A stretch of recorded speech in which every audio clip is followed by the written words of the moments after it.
Og jeg Søster Vestergaard. Og hver advent, der vil vi tage jer med ud, når vi forsøger at sprede en hel masse juleglæde. I dag er første video af vores første forsøg på at sprede en hel masse juleglæde. Og til hver video har vi også et lille skriftet, som omhandler et emne, der har noget med julen at gøre. Og i dag er skriftet 1. Nefi, kapitel 19, vers 9.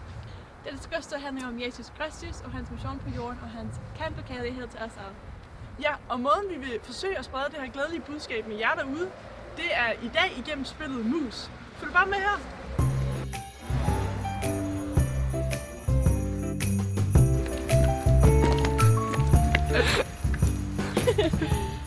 I dag er vi taget til Roskilde. Og vi har pebernødder og en mormons bog. Lad os finde nogle mennesker.